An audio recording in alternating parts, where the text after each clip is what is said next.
let's talk about mods, specifically Arc mods going into Arc 3.0 next season. But first, I'm going to explain where you can get these mods for newer players. So, if you're new and you don't have any of these mods, be sure to go to Ada 1, which is in the tower on the left side over right here in this area. So you would go to the Annex and then take a immediate straight and then left turn and go to Ada, which arrives me to here. She sells mods and they replenish daily, so they rotate out. And this is where you get all of the mods I'm going to mention here, as well as every other Void and Solar mod. So, let's get started with what mods I recommend for Arc 3.0. Obvious one out the window, Powerful Friends. So when you become Charged Light, allies near you also become Charged Light if they are not already. And additionally, if you slot in an Arc or another Charged Light mod, you get plus 20 mobility. This is extremely helpful for Hunters specifically, so you should definitely have it if she's selling it. Next up, we're going to talk about Well of Ions. Picking up an Arc Elemental Well causes your next melee to deal increased damage. Now, this isn't a fantastic mod, at least currently. However, going into next season, Titans and Hunters have Arc-specific punch abilities that can do a ton of damage. And this might be helpful when you're doing a well-oriented setup, which I imagine will be the case with Arc 3.0. Next one I want to talk about is Seeking Wells. Now, on paper, I'm sure this doesn't seem very powerful, but trust me, it actually is a good mod. Elemental wells you create will move across the ground towards nearby players. So when you're doing a well-oriented mod, this is really helpful because you can create elemental wells on the ground at forward distances and then not worrying about after chasing them down. They'll just come to you. So for example, I'm going to show a clip on screen. I will throw a knife on a Solar Hunter and then the elemental well will come to me instead of me chasing it down, thus making me Radiant / Charged with Light. Following that, we have Quick Charge. Become Charged with Light by rapidly defeating multiple combatants with fusion rifles and shotguns. Fusion rifles have gotten a big boost in recent seasons and have gotten a lot of play in PvE, so this could be a helpful mod going into next season just as a Charged with Light build. Also, additionally, greatly increases the ready speed of fusion rifles, shotguns, submachine guns, and swords when you have an Arc mod or a Charged with Light mod also socketed in. Next up, you have Striking Light. Now, the first perk isn't really worth talking about, but for the sake of explaining it, it says, while Charged with Light, defeating combatants with melee damage and swords spawns an orb for your allies and consumes 1 stack of Charged with Light. We don't really care about that. We care about the second perk, which says, gain damage resistance against combatants while sprinting. This is really helpful when you're doing solo stuff, like let's say Lost Sectors farming for exotics, or if you're doing Nightfalls and you're trying to go moderately fast, you want to skip some stuff, so you can sprint forward and have extra damage resistance. Then we've got Heavy Handed. This is a particular special one for, I would say, Titans. You can use this on Arc or Void specifically with Shield Bash, and essentially you do a ton of damage with Shield Bash, you kill your enemy, and then you get half your melee energy back. So this reads, while Charged with Light, regain half of your melee energy when you use a charged melee ability, which is Shield Bash, and then you consume 1 stack of Charged with Light.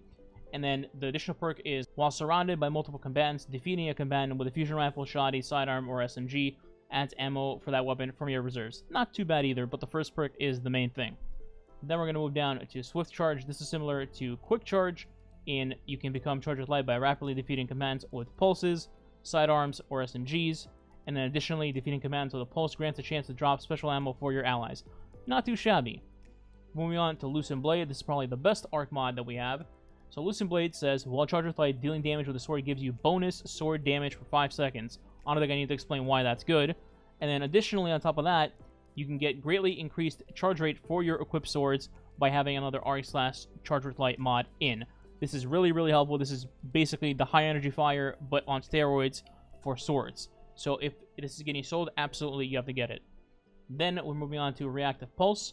While Charged with Light, when you take damage while surrounded by combatants, you emit a burst of energy, Arc energy I should say, consuming 1 stack, and additionally you gain a powerful overshield while performing a finisher. So you know how in GMs, for example, you have people running Aeons, and the Aeon user goes to finish champions to make ammo.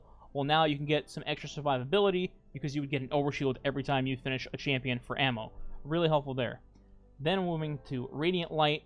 Casting your super causes nearby allies to become Charged with Light, and also you get plus 20 strength. This is really helpful for anything with like a 3 or 6 man activity where you're going for boss damage, and then if you have Radiant Light on, you cast your super, so let's say like Tether or Well of Radiance, then you would give your teammates Charged with Light as well, giving them the ability to go for high energy fire, as well as yourself. So this is really helpful for meta, DPS, even day 1 raids, and I would definitely recommend you look out for it if it's getting sold.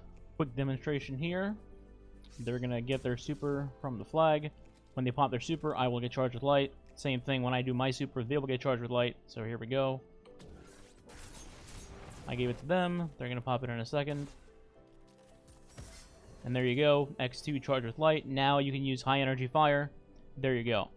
Finally, we're going to finish off on a mod that's technically not an arc mod, but I wanted to mention because it synergizes with all the well mods together.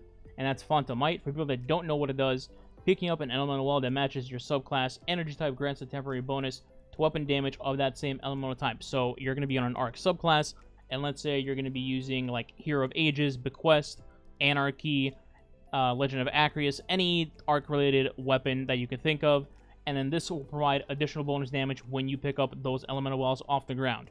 Really helpful. Definitely look out for it at Ada if you don't have it. That's all I got for you guys today in terms of Arc mods. Let me know what you think. Did I miss any mods? Are you missing anything specific that you'd like to have for Arc 3.0? Let me know in the comments. Also, I did a video on exotic armor for Arc 3.0 as well as weapons if you guys want to check that out on the channel as well. I'll try to leave that in the pinned comments below too. So that's it. A like, share, subscribe would be appreciated for the channel. It does really help. Thanks for watching, and I'll catch you guys in the next video. Goodbye.